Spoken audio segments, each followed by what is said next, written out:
All right, it is a very tardy Friday edition of Section 1904, but welcome in. Thank you all. We appreciate everybody who has patiently been waiting for today's podcast to drop. I know people listen at their convenience, which is the whole point of doing a podcast like this one. You get to listen at your time and leisure. So that's the way it normally works, but we're late, and I will raise my hand and I will fall on the sword because we're late today 100% because of me and my schedule with SDFC. The good news is it's just a little bit past. It's almost 2 o'clock on Friday. It's going to be a quick one, so this will be easy to digest, and there is just a tad bit of news. Having just returned from the Sequan Training Center out there in Singing Hills. So do you have a little bit of news? John, thank you for patiently waiting. I know you've been standing by at the ready in front of this microphone since about 8:30 this morning, so I do appreciate that and hope you're feeling better.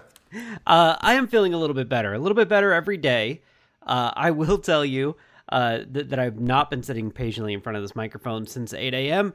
You called me, informed me that you were rushing out to SDFC training and we might not get to this until this afternoon. So I got to spend this morning basically just playing games with my daughter. We played some video games. We played some board games, took my dog for a short walk and survived it.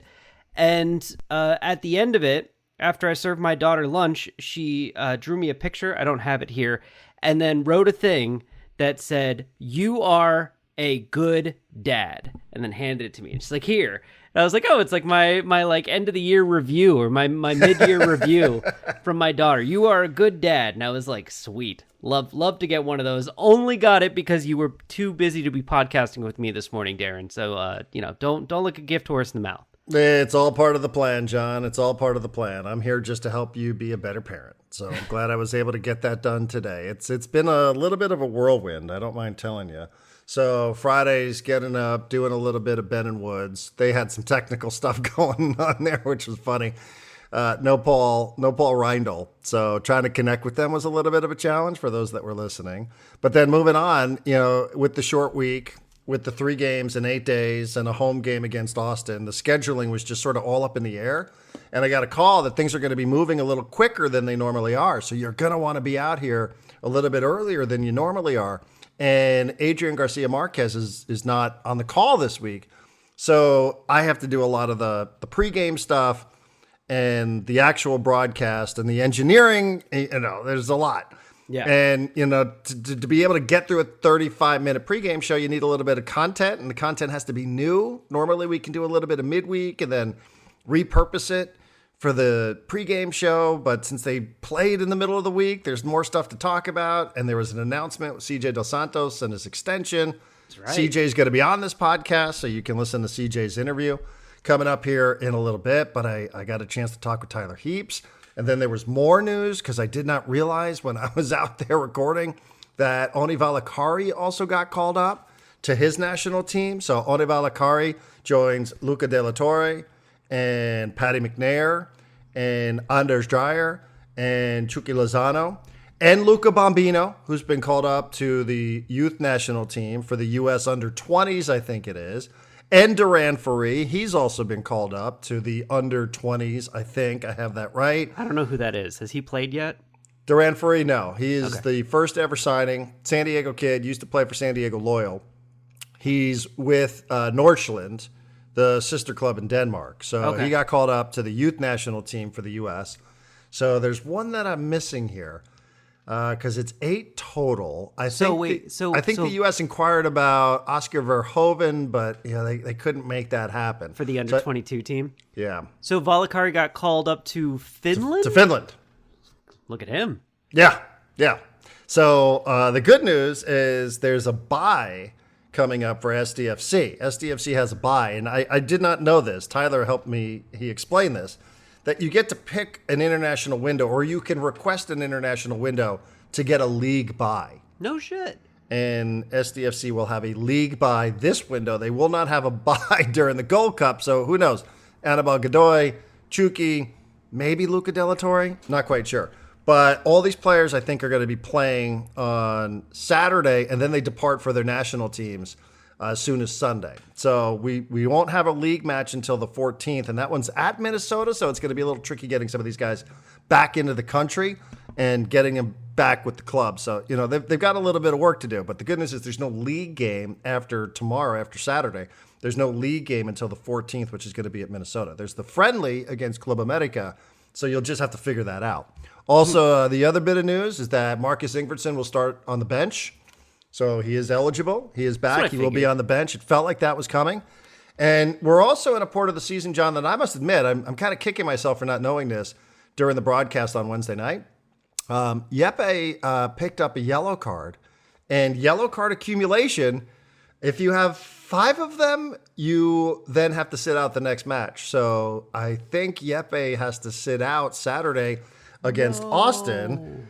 This will be interesting. We've not seen what the engine looks like, or we've not seen what the car looks like without its engine. And that would be Jeppe. Now, also of note, and again, I did not realize this with all the things happening, Austin FC has 2 players also on yellow card suspensions heading into this match, and they're 2 starters in the midfield, so I don't know what to expect from the midfield. Ilya Sanchez and Sapovic, these are 2 starting players, 2 good players for Austin. I mean, relatively speaking, Austin's having a tough time. But they are going to be without 2 starters as well because they're on yellow card suspensions. But yeah, Jeppe's going to be out. And Wait. I think that's going to be it. Everything else is pretty much status quo. So, as far as I know, there's only been 1 game missed due to penalty, and that was Andres Reyes, who got the 2 yellows, Right. A red card, you automatically get suspended for the next match. Right. So Jeppe, if you would have asked me who has the most yellows on this team, I would have said in half a second Chucky Lozano. And I know he missed some time, but it's Jeppe? I guess. I mean, I think they were still trying to figure that out. The report will come out here sometime this afternoon to make it official. Because sometimes, a card might get rescinded, but it was the thought that he was likely to miss tomorrow. And again, I don't know that it's, good, bad news, whatever. You never want to be without him. He's the captain of the team. Obviously. Actually, I'm looking at it now. It says he only has 4 yellow cards, so I don't really. I was noticing this during the game 2 nights ago, and I was like, now that you keep mentioning, and other people that cover the team keep mentioning, like how the Jeppe is kind of like the engine that runs this team, and I started noticing it. Like everything is tied to him. The whole team moves as he moves. And the second he's not involved, you see people getting into each other's space and all this stuff. And so I was like, oh, this is Jeppe's team. Like, even though he's not Chucky, he's not the star, he's not the keeper. And there's probably a bunch of people who go to games, maybe even season ticket holders that don't understand.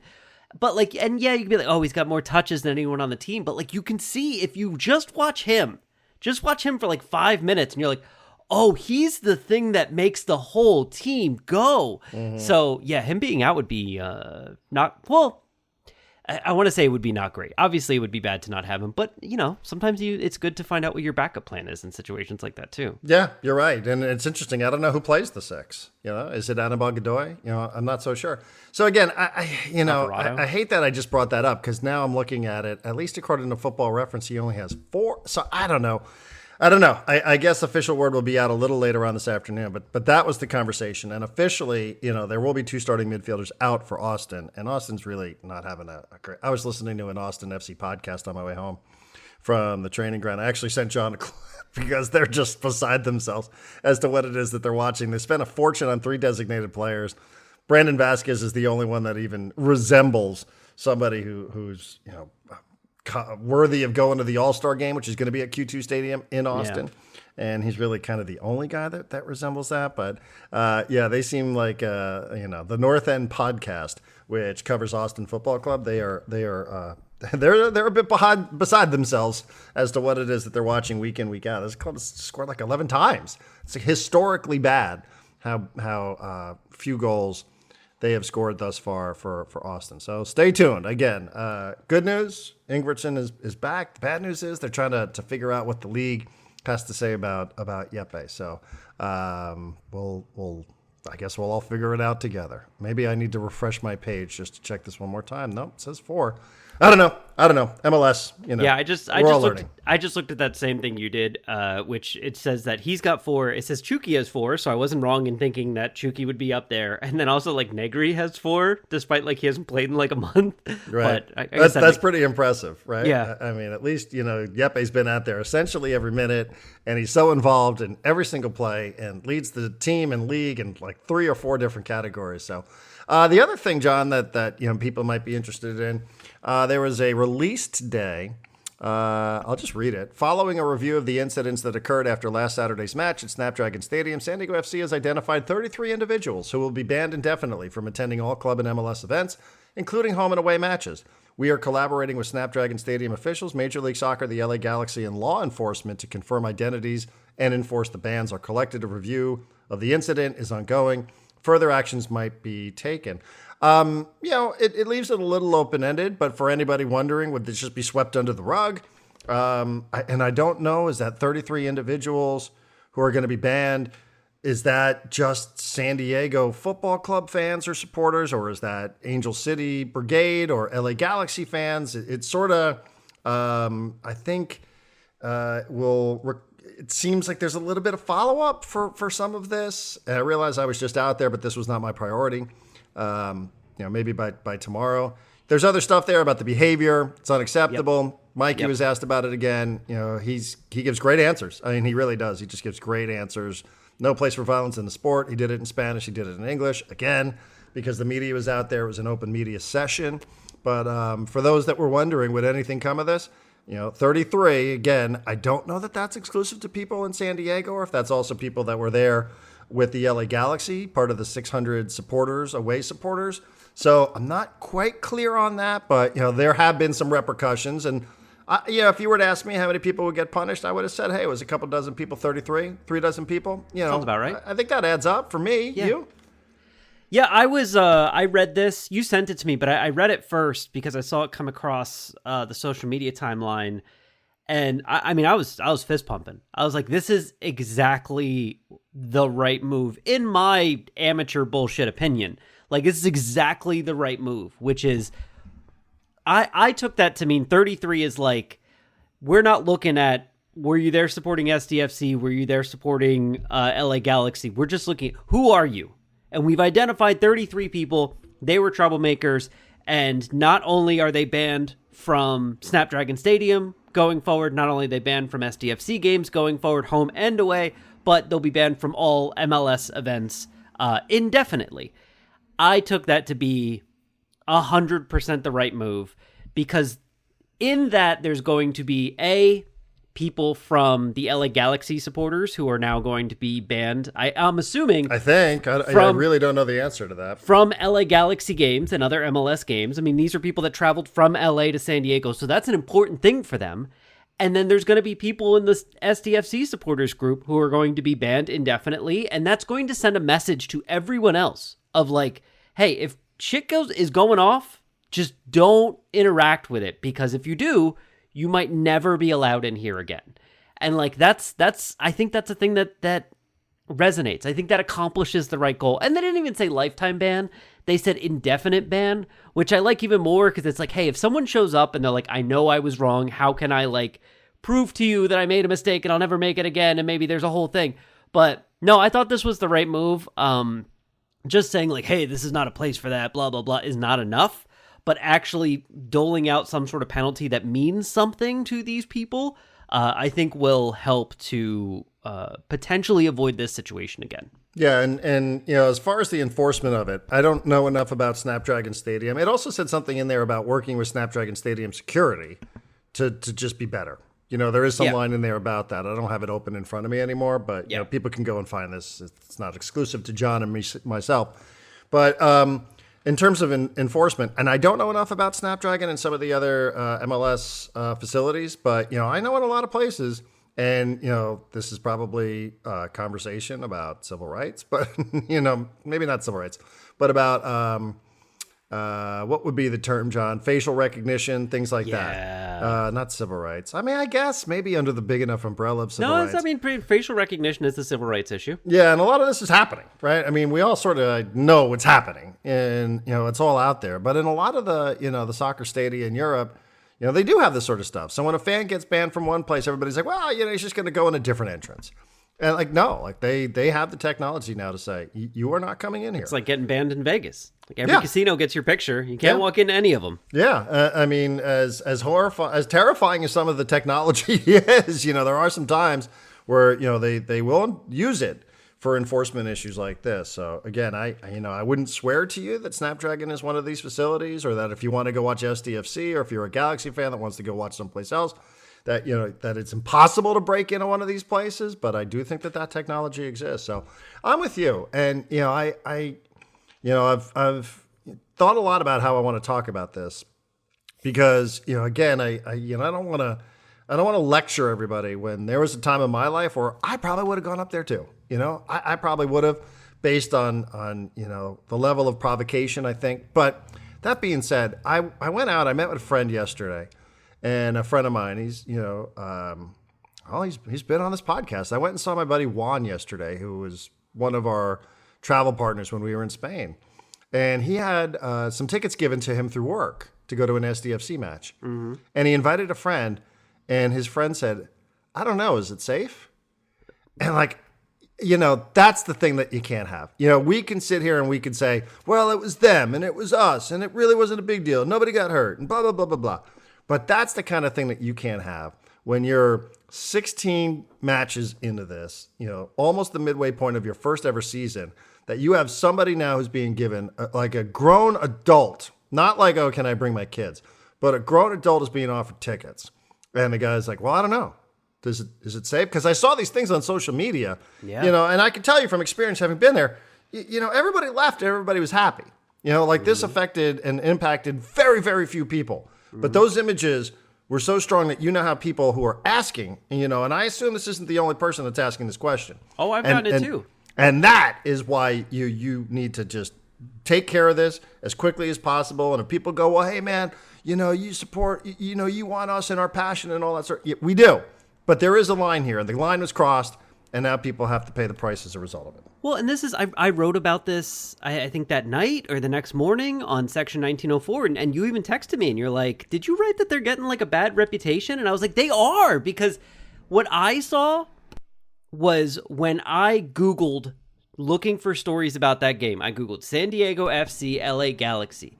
And the first 20 stories I saw were like, fans brawl at SDFC Galaxy game. There was nothing about the game. There was nothing about Chuky's winner. It was just fans brawl. And then I went to ESPN.com, and it's a headline on the homepage. So on the homepage of The Athletic, which is the New York Times. And I was like, this is what people think they know about SDFC, which is the fans chant something in the home opener, and that's a problem. The fans are getting into fights with LA Galaxy, and that's a problem. And you and me are paying enough attention to be like, these are tiny little things in a much larger picture, but these tiny little things are the things that are reaching the casual fan. And I have people in my neighborhood that have season tickets to SDFC that are asking me do you think it's still a safe environment? And I'm like, you're going. Do you not feel safe? And they're like, well, I do, but maybe there's stuff I'm not seeing. Maybe I need to be. And I'm like, no, it's safe. But this is now a reputation thing that SDFC has to get past, get over. And, this press release is a good step in the right direction. Yeah, perception's reality. Yeah, unfortunately. That's and you're right. I mean, I was watching a show on ESPN, and they were talking about this. And, one of the analysts that was on, who is not one of my favorite analysts, is like, oh, well, their fans are this and their fans are that. And I'm like, you've never been here. You don't know that. So, I think that, I can get a bit defensive about some of this stuff because I understand it and I'm around it all the time. You have the context. Right. And there is context. The whole stuff with the Chan isn't exclusive to San Diego. Correct. And we haven't talked about it since. Right. So, I feel like the club did a good job handling that. But you're right, and I can sit and go, it's LA. LA fans come down here all the time. What do you expect? It's going to happen at Petco Park. That's what I said to you. Yeah, right. It looks just like a Dodgers-Padres game. And all of that is true, but, there is the other element of it, which is, this stuff, perception does become reality. And as much as I feel like everything that I'm saying is accurate, the bigger picture is you can't have it. You can't have it. You can't have people going, I don't know. I saw this thing on Twitter, and now I'm not so sure. Is something happening with Twitter, by the way? You just sent me a text, and I have no idea what you're talking about. It's just super, like, I saw a bunch of stuff on Blue Sky about, like, Twitter's down. There was jokes about, like, is Elon taking it down because there's a bunch of bad stories about him today. Right. And then I went there, and it looked like it was loading fine, and then I realized it was Twitter with 0 tweets. Like, no tweets were showing up, and I was like, something's real bad over there. Well, that probably will be fixed by the time this podcast even comes out. So sorry for the quick detour on that one. But you're right. Fine. I mean... so the club had to act, and I think people were wondering if they would, and they have. And I suspect there will be a little bit more clarity coming up. All right, so that's that on SDFC. Again, we'll end the podcast with CJ dos Santos, who I had a chance to sit down with here in a little bit. John, it is Friday. We're heading into the weekend. The Padres are going to be hosting the Pittsburgh Pirates, and then the schedule makers have really dealt the Padres a tough hand there, haven't they? And, for me, I'm like, good. Good measuring stick time. Let's see what that's all about. I don't have a ton on the Pirates, so we don't have to spend any time on that. We can just skip ahead of the NBA if you want and talk about the Knicks. Yeah, the only thing I would say is, like, every MLB team across all of baseball, every single season has a tough part of their schedule where they have limited days off and they play a lot of difficult teams. This happens to be one of those for the Padres. Like, I don't want to hear anyone being, the schedule makers are trying to doom they're in the tank for the Dodgers. No, every team has a hard portion of the schedule, and the Padres are starting a hard portion of their schedule. And luckily for them, they get to start against the Pirates, who fucking suck. Yeah, and, I think you and I chatted a little bit about this, and we both have the same phrase, but for different reasons. You as a parent, me as a yogi, because I heard this from a yoga instructor, we can do hard things. Like it's gonna get hard. That's the whole point of this. They didn't win 90 easy games last year. Yeah, you're they're not all the Marlins and the Pirates. By the way, the Marlins dropped that second baseman. They designated him for assignment. Do you remember his name? Ronnie Simon. And I saw Simone. I saw that he had played multiple different positions. Like, this was like one of his first games playing second base. And I was like, all right, so they're going to DFA him and tell him, like, you're never playing second base again. I'm sorry. You're just a left fielder, right fielder now, or whatever he was before. How funny would it be if the Padres picked him up? Since the Padres apparently were so compassionate and so sympathetic, and everybody sent message over to the visiting clubhouse here, that maybe the Padres should just say, hey, this guy's designated for assignment. This could be a cheap alternative for us, since everybody seems so interested in his personal story. What do you think? I mean, are they interested in taking back Bogart's contract? Probably not. It's Probably the Marlins. Hey, a team in the Eastern Conference Finals, John, won by double digits for the first time in 5 games. And how about the gritty New York Knickerbockers figuring out a way to extend a series to a 6th game in Indianapolis? You know what they say. All the pressure's now on the Pacers. The Pacers better close it out. I think they can win a Game 7 on the road. I think they've proven that they can, but that's not the point. So is all the pressure now shifted to the Indiana Pacers after what it was that you saw on Thursday night? I don't know if all of the pressure will shift to the Pacers. No, see, you're terrible at national television. I'm sorry. You're not good at this game at all. You're never going to get on First Take if you just are going to be that kind of wishy-washy, John. Pick a side. All of the pressure will be on the Pacers if they lose Game 6, which is possible. It's possible for them to lose Game 6 because the Knicks played really good. They seem to figure out a defense that kind of stifled Tyrese Halliburton. Doesn't mean it's a game of adjustments. Darren, I'm sure he'll make adjustments, and we'll see if he looks like the same player in Game 6, but Cat has figured something out against that defense, which means that the Knicks offense is a little bit more than give Brunson the ball and get out of the way, which is lovely. So, no, I mean, look, I want a competitive game, man. It's been like 3 days without a competitive basketball game. I was hoping this game would at least be close. It was boring, but I'm happy for the Knicks.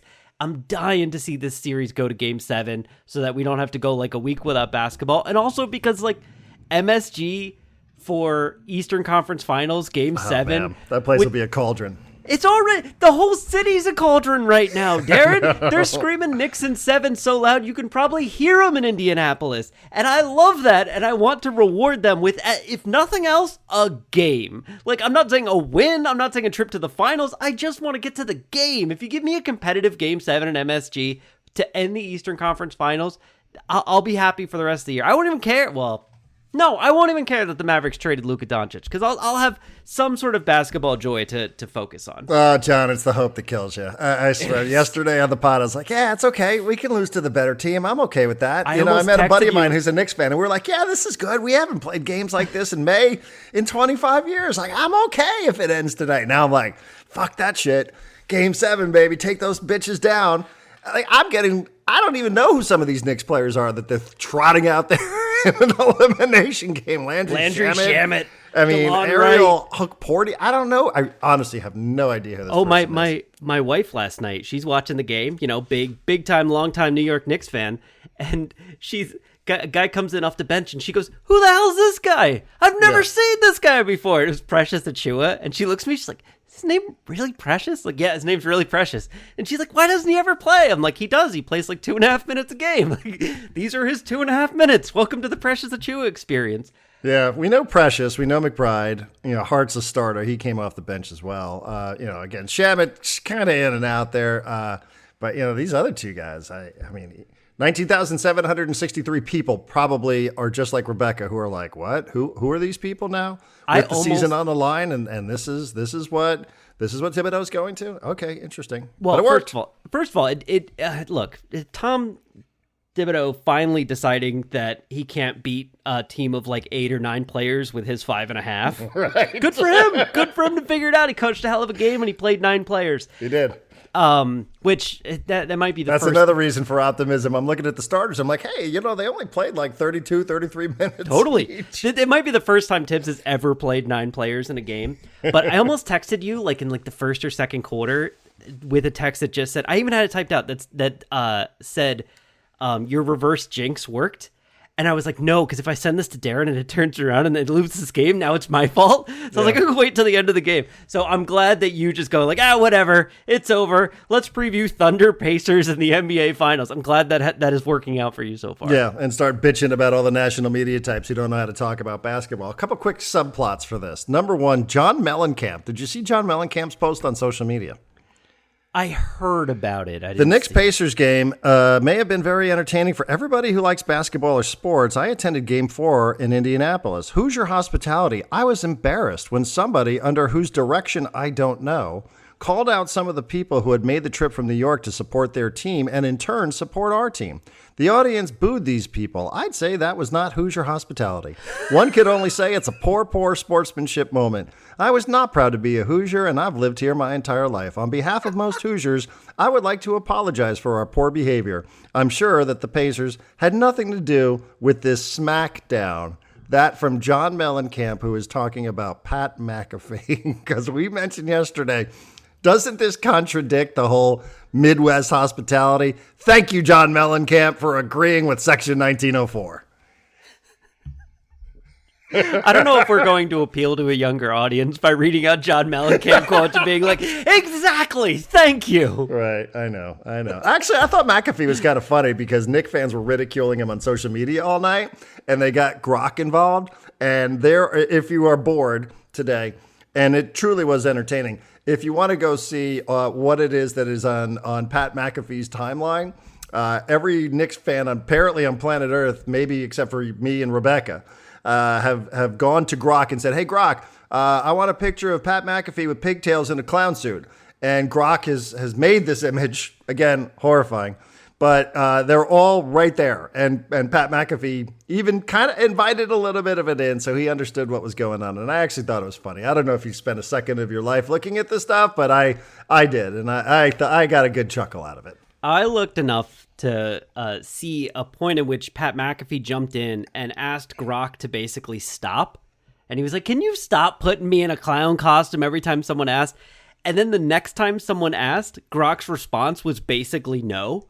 It was like, it seems like Pat McAfee doesn't want me to, which would make this a harmful or hurtful thing to create. So I don't think I'm going to unless you really, really want me to. So if you really, really want me to, let me know. And everyone was like, holy shit, the AI is being like respectful to Pat McAfee's feelings. Then the guy jumped in. He's like, no, I really want you to. And it was like, oh, here you go. Yeah. That's one of those stop. But no, what I mean is keep going. It's like when Rome would invite those kind of phone calls in. It'd be like, that's not funny to make fun of that person's physical appearance. and all he's saying is keep doing it. Yeah. Keep doing it. But it was funny, and he had a good sense of humor about it. And I don't know. I guess there's beef with him and Mellencamp. It just feels like the Pacers might be unraveling here. Siakam, he's arguing back and forth with the reporter. This was making the rounds last night as well. You and I chatted a little bit about this. Pascal Siakam is a really good basketball player. He's a great basketball player. He might be a two-time champ. This was written up at awfulannouncing.com, which I have some thoughts. But Pascal Siakam found himself on the, let's see, he was asked a question after the game, and he said something like, the Knicks played harder than us. And a reporter from the Indianapolis Star, whose name people might know, Greg Doyle, followed up and said, can you explain that? How is it that one team plays harder than the other? This is game 5 of the Eastern Conference Finals. And Pascal Siakam's he was incredulous. He's like, what are you talking about? You good, bro? You good, bro? It was kind of a funny exchange, I thought. Yeah. The way Awful Announcing wrote the story, I don't know that I agree. Squash's Indy stars Greg Doyle. Let me see what the words were that I really stood out to me. It's a viral moment. Greg Doyle pressed Siakam on how it was possible that the Knicks played harder. Said it made it uncomfortable. Was it uncomfortable? I'm not so sure. Is that a question that fans probably want answered? I suspect they probably do. That being said, Greg Doyle's kind of a turd, and it's easy to attack him. But this is on Awful Announcing, which by its name alone sort of suggests that this was an awful moment of media, which I don't know that I agree with. But well, nonetheless, it just shows me, John, perhaps the Pacers and their fans, they're unraveling. All the pressure's on them. Knicks in 7, Darren. What did you think of this? I think fans probably do want that question answered. And again, I would say this is awful announcing, not awful press conferencing. Press conferences used to not be for broadcast. They used to be just an opportunity to get a couple of quotes, put them in the paper, whatever. But now everything is broadcast, so everybody feels like it's performance. And it's not, and you kind of not really hear the question, but of course you can hear it if you listen to it enough, or you rely on websites like Awful Announcing to transcribe it. I don't know. I think Greg Doyle, like I said, I don't love some of the stuff that he's done. He's the guy, that reporter that was really cringy with Caitlin Clark last year, and there's been some other things that he's done. You're like, what is this? But I don't know that I would throw this in the same bin myself. I actually thought it was kind of a dumb question. I get where you're coming from, but he was just saying, look, they, part of winning a basketball game in the playoffs is who is more desperate. Like Vinny Goodwill, when he would do his picks for who would win a playoff series, I remember he would always be like, I start with who's the more desperate team, because the more desperate team is going to not only put in the requisite effort, but they're going to put in more because they're so scared of the possibility of them losing, and they know that if they don't, they're probably going to. And I think that's what Pascal Siakam was saying, was like, we were kind of resting on our laurels a little bit, having gone up 3-1 and dominating them so much in the last game that we thought we were just going to cruise to a victory. And if not, we'll go home and we'll beat them in 6. And I wish we would have acted with that sort of desperation and given that over-the-top effort. But Pascal didn't feel like giving that answer. And Greg Doyle asked the question in kind of a weird way. And this isn't like an out-of-town guy. This is a local guy. Siakam's been with the Pacers for a couple years. He knows who Greg Doyle is. Like, when he asked, who is this guy? He then, immediately called him a weirdo. He knows who he is. Right. He's probably been warned about him. You good, bro? You good, bro? Yeah, and then he's like, I know you're trying to get me to say something, but, come on. And I think he was just saying, I gave you an answer. If it's not the answer you want, you should have asked the question better. And I think that's a good point. That's a good point. Well, but the question was a follow-up. The follow-up was, I actually do think that fans probably hear athletes say things like, well, they wanted it more. And they go, well, what is... Okay. No, sorry. Right? Yeah. All right. So I think fans, at least in my experience, they probably do want that question asked. Like, what do you mean? What are you talking about that they wanted it more? Like of all the things, you could say that they played better than you, they shot better than you. But, how is something like that possible in Game 5 of the Eastern Conference? I suspect a lot of fans probably do want a follow-up question asked there. That's just my hunch based on years of interacting with fans. Not in defense of Doyle, like I said. And again, because it's on a website called Awful Announcing, I think that people then get predisposed to think, this is like legacy media turd, and he's got a history, and so he sucks. But I don't know. In this one, I'm not so sure that he wasn't doing what his readers would probably want him to do. That's fair. I think you're attributing a little bit more to the name Awful Announcing. I think it's just supposed to be like, hey, we cover sports media. That's fair. B, to your point, we asked these guys to leave it all on the floor, right? Your heart, your emotions, your energy, everything. Leave everything you have on the floor. Give everything you have. And then 5 minutes after you've left it all on the floor, we're going to have a group of people badgering you with shitty questions.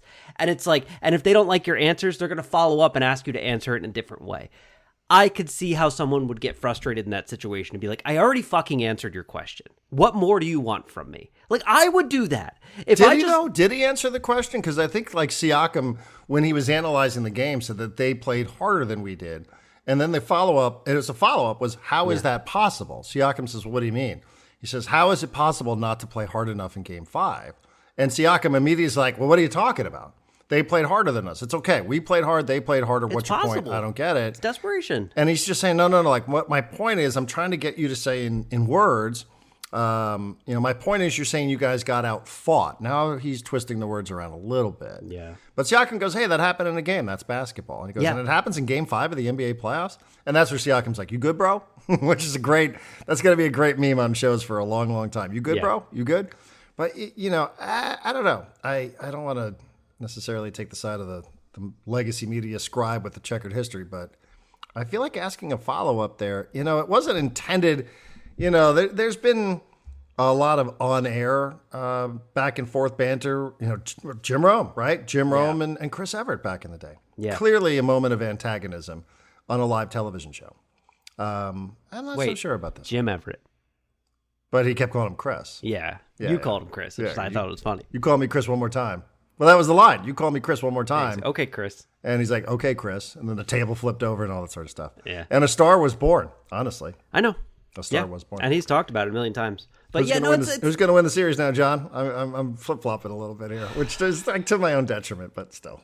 It doesn't matter to me. Like, I who cares? Let's just enjoy it. Yeah, I hope the Knicks win Game 6 just because it would be really entertaining for a Game 7. That's all I'm rooting for. I'm rooting for a Game 7. I would agree. Have to check a flight.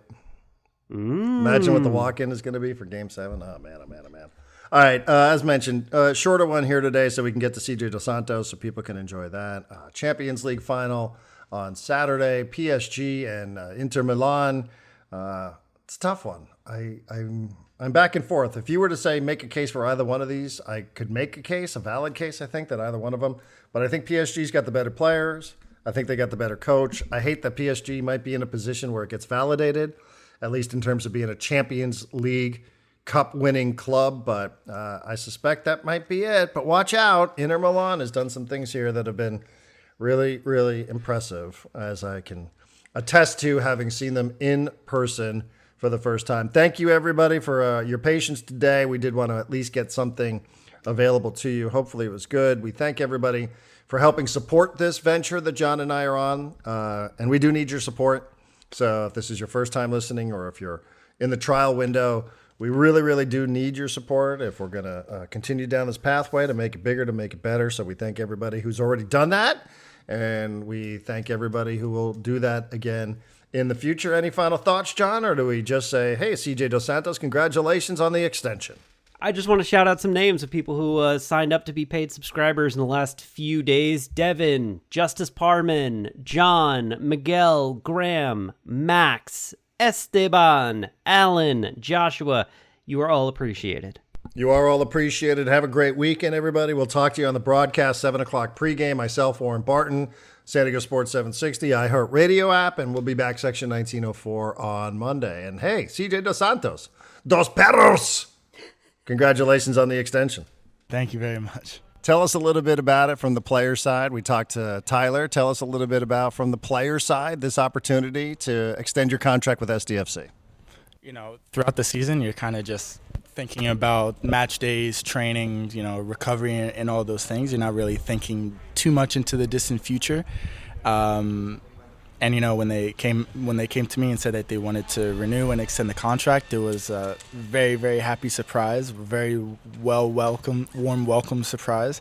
I'm just so appreciative, so grateful for how everybody's welcomed me to the city, how the staff, how the players have helped me along the way to give me all the opportunities that I've had so far. So I'm extremely, extremely grateful for this. This isn't just a professional decision. This is a personal decision. You guys spend 10 months a year in the cities where you play. So I would think that this isn't exclusively about football.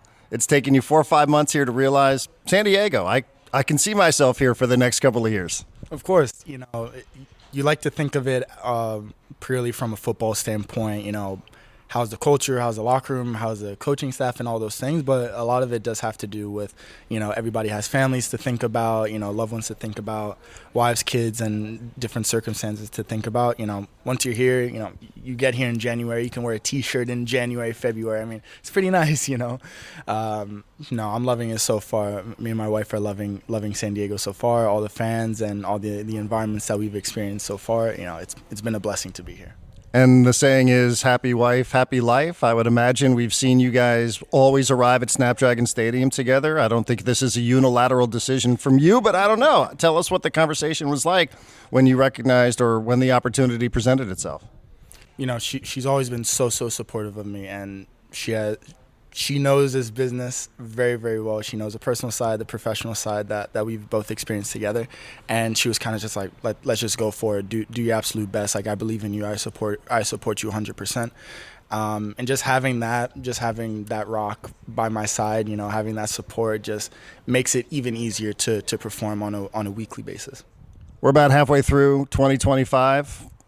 You came here, I think it was kind of an open competition, but maybe a leg up for CJ dos Santos to be the number one goalkeeper here. You've been a number two in a previous stop.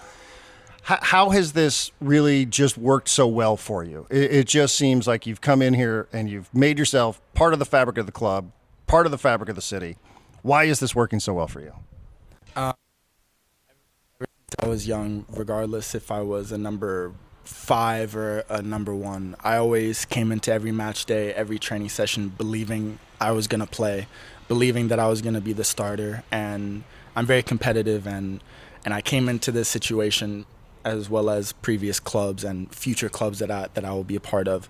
I came in wanting to wear the number 1, wanting to be the starting goalkeeper, and just having that chip on my shoulder from my past, and then wanting to prove myself and want to show myself that I am good enough to be a number 1 at an MLS club. And I've had amazing support from people in the background, from my coaching staff, from my teammates that have given me the confidence to flourish at this club. You and I have talked a little bit. Anytime you do things on a regular basis, frequency picks up. Hopefully I'm getting better as a broadcaster. Some might disagree with that, but when you do things on a regular basis and you do it more and more, it's natural that you're going to get better physically at the things that are required of a starting goalkeeper in Major League Soccer and pro football. But you and I talked a little bit about the mental side of sports as well, and I wouldn't, if you wouldn't mind sharing a little bit about that.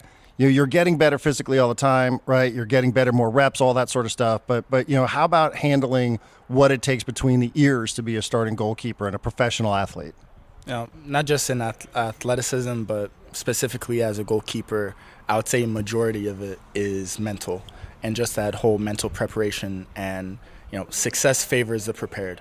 So going through Monday through Friday, mentally preparing, getting an understanding what you're gonna see on a Saturday, and having that routine. And being here, I've really honed my weekly routine and my game day routine, where I have everything set up already, and that kind of gets me into the right mind frame, that gets me into the right mindset to be 100%, not just physically, but most importantly mentally. And that's a big part. Is that something that players realize when they're really early on in their careers, or does everybody think it's just about making an exciting save or doing things out there that everybody can recognize, from people sitting in the stands to everybody who plays the game? It's more so the little things. It's the little things that that you can't quite see, what the naked eye can't quite see. It's the little details that really propel you, propel you forward, whether it's, getting to bed 30 minutes earlier instead of 30 minutes later, eating the right things, watching the right things, putting yourself in the right environments, being surrounded by the right people. It's the little things that you don't quite see on a Monday through Friday, but then translate to a Saturday night that really helps you be at your 100%. One final question. You have teammates that are going to go off for international duty, and you're at a point in your career, I follow, the national team. Is that something that's still for you when you see that players here have taken their success with SDFC early on and turn that into getting noticed by their national teams? Is that a chapter for you that you still think is open? I genuinely believe that's still on the cards for me. I was always a part of the national team system in the youth national team, and that's always been a goal of mine to reintegrate myself. These past few years, I've been more on the outside of it, but I definitely want to be right on the door, to knock on the door and then get it back reintegrated into the national team system. So coming into the season, that's been a big goal of mine. To especially now leading up to the 2026 World Cup, that's always been in the back of my mind. So I want to take these performances, I want to take these games and take it right to the top, hopefully to the World Cup next summer. Well, CJ, we're all thrilled for you. You're a perfect fit here in San Diego, not just with SDFC, but it feels like you've really embraced yourself and found your stride in San Diego County as well. So hopefully it's been treating you well, and we look forward to watching you for the next couple of years. Thank you very much. Thank you for having me.